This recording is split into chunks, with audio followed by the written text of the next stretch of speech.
Thank you.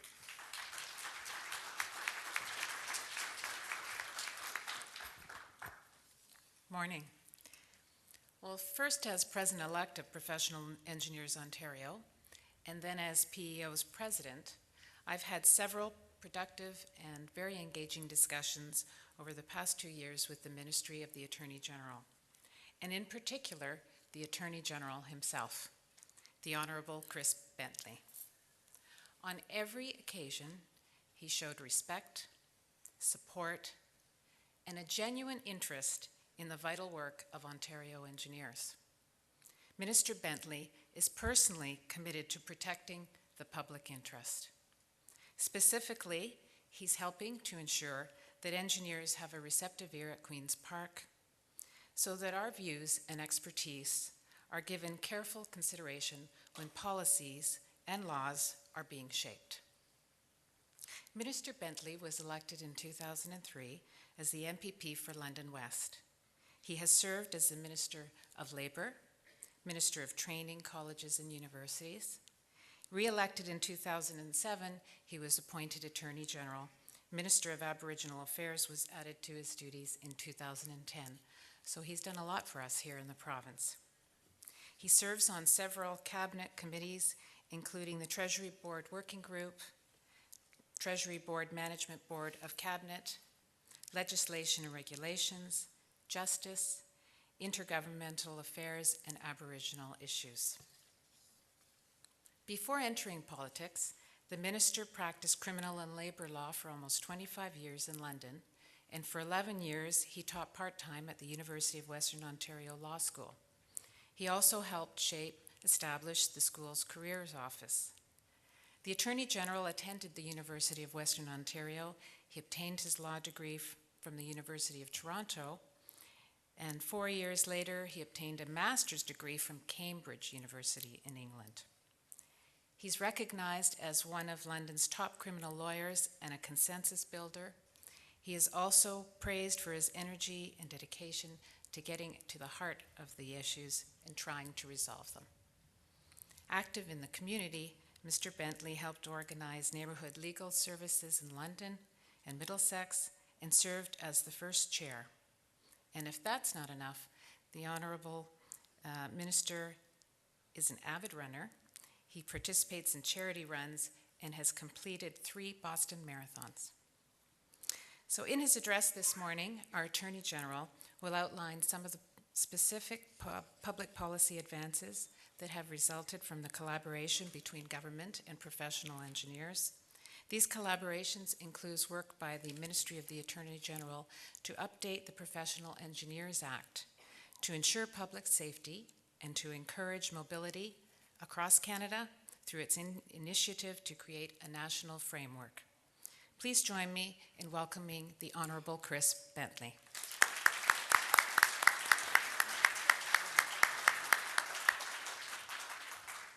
Well, thank you very much for that very kind introduction. I am absolutely delighted to be here.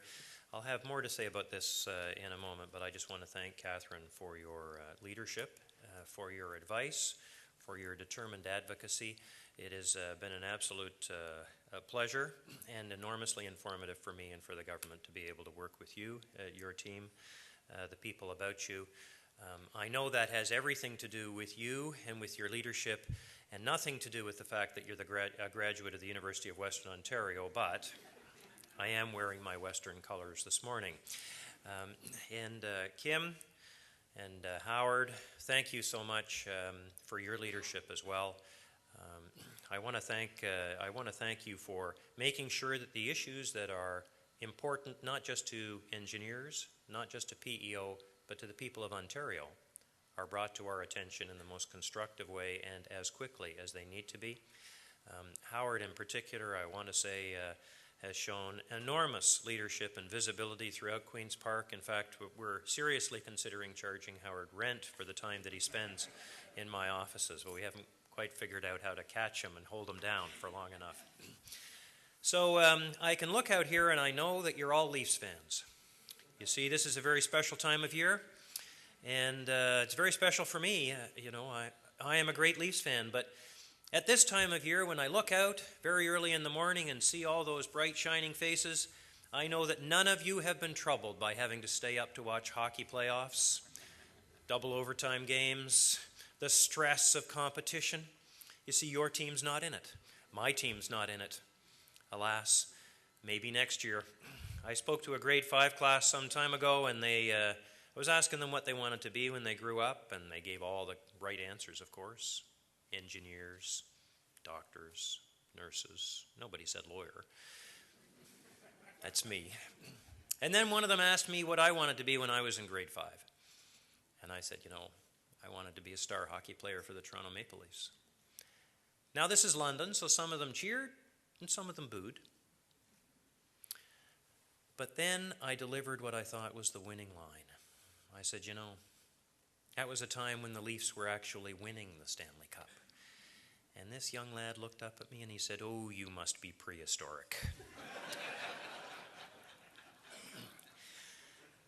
So I want to thank you for being here and for your leadership, your enormously important leadership in making sure that you fulfill the requirements of your profession, and in doing so, help Ontario on the path to global leadership. Yes, we can borrow that mission statement because it's the mission statement not only of PEO, it's the mission statement of the province of Ontario and the people of Ontario. We are a province that benefits from people from all over the world, from people bringing their skills, their expertise, their knowledge from all over the world, and we want to put that knowledge and expertise to work. And I'm absolutely delighted that PEO, the engineering profession, has led the way in making sure that those with credentials obtained elsewhere and designations obtained elsewhere can as quickly and effectively and appropriately find a way to use those credentials, expertise, those skills in the province of Ontario for the benefit of the province, for the benefit of the profession, and for the benefit of their future. I want to thank you for your great leadership in that area. It is worthy of applause for yourselves, absolutely. I want to thank you also.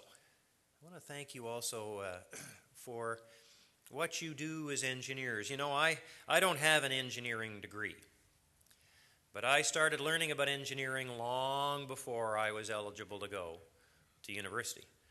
My father was an engineer, and so from the time I can recall hearing anything, I heard the expertise of an engineer. And there are many ways that is manifest, but I learned very early on that problems are merely challenges, and challenges are opportunities, and opportunities require solutions.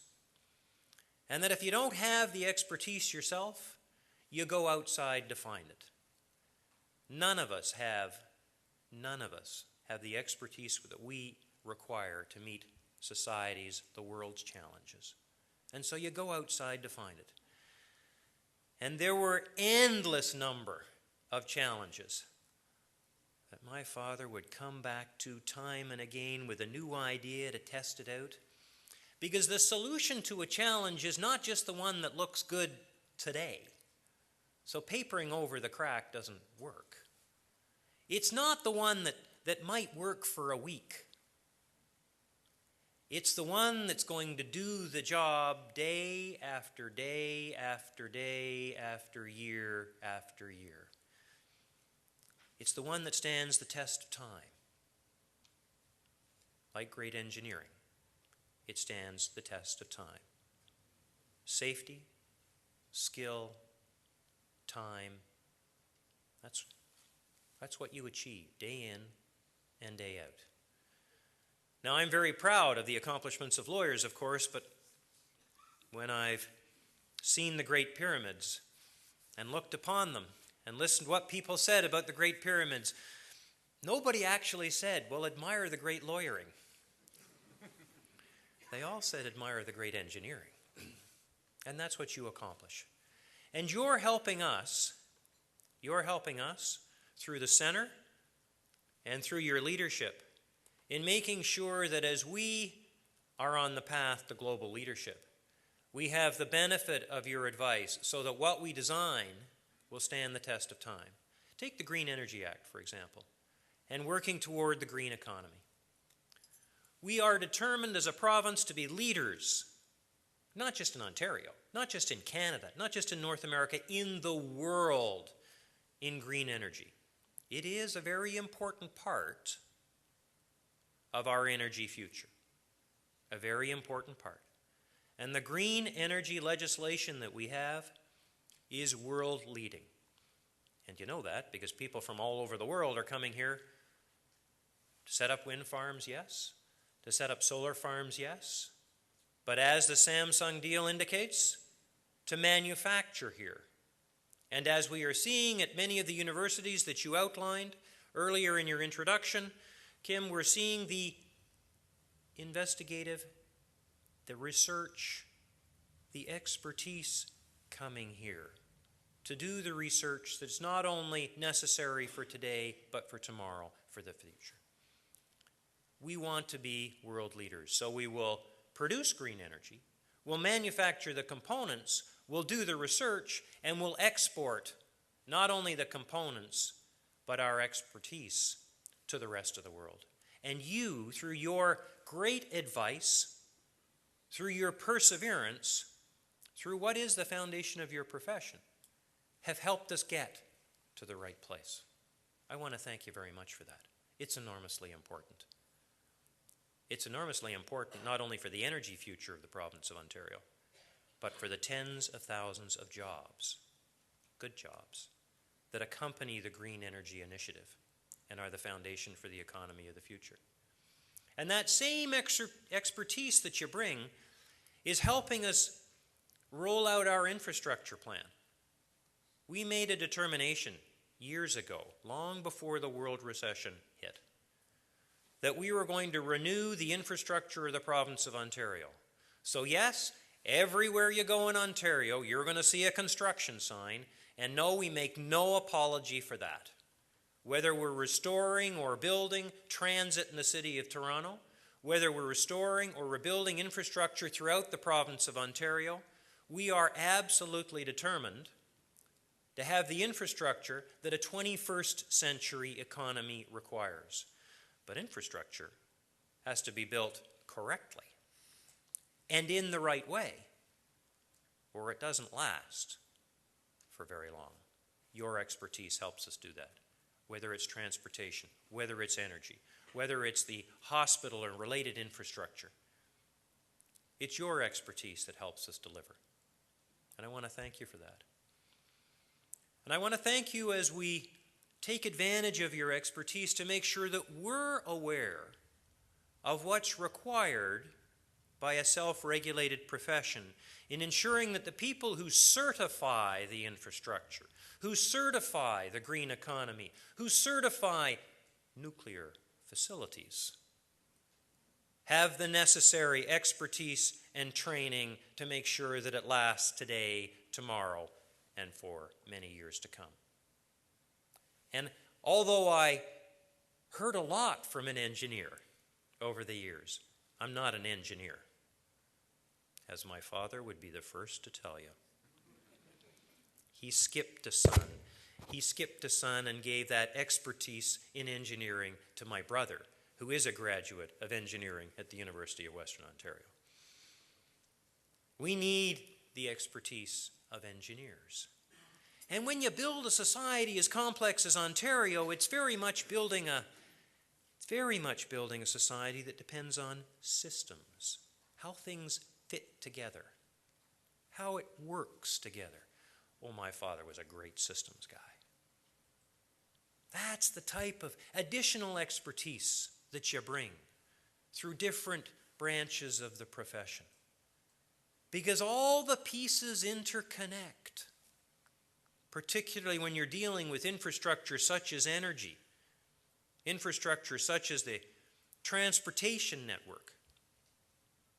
If you're not directly part, you are part of a group of people who advise us on virtually everything we do. And thanks for doing that. We've got to get it right. We've got to get it right. So green energy, infrastructure, the thousands of jobs that brings. The thousands of jobs that brings.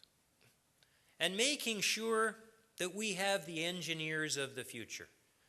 We have fabulous engineering schools in the province of Ontario. They are world leading. I'm particularly proud of the one we have, the University of Western Ontario. Particularly proud. I've had quite a few tours of that building. And to see the type of engineering that is going on there, where you bring expertise together. As I said, if you've got a challenge, it's not just yourself, you bring others. So I was looking at the biomedical engineering expertise at the University of Western Ontario, where you brought medical experts in, combined with the engineers, to develop prosthetic and other devices for people. Fascinating. Or the world of nanotechnology, which has a delightful name, which simply means it gets smaller and smaller and smaller and harder to see without high magnification. Taking complicated systems and simplifying them and shrinking them. Very much the future. Fascinating what we're doing, and you can see the application of that expertise not decades away, but in today's world, just years away.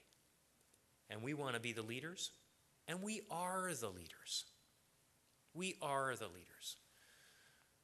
So in conclusion, I want to say thank you. I want to say thanks for your expertise.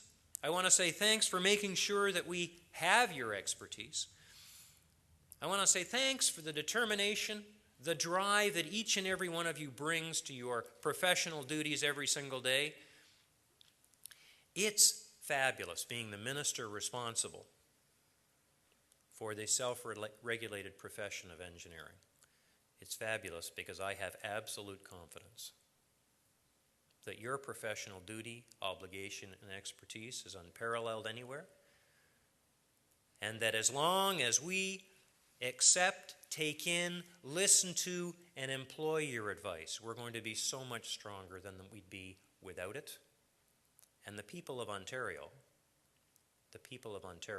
will have such a bright future ahead. We are the finest place to live anywhere in the world. Will continue to be, and your expertise is going to help us get there. Thank you. Thank the Center for the fabulous work that they have been doing, in profiling the issues and in making sure that expertise gets to us. Thank you again, Catherine, for your leadership.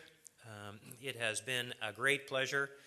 Kim and Howard, I look forward to working with you and the incoming leadership in the future. Thank you very much.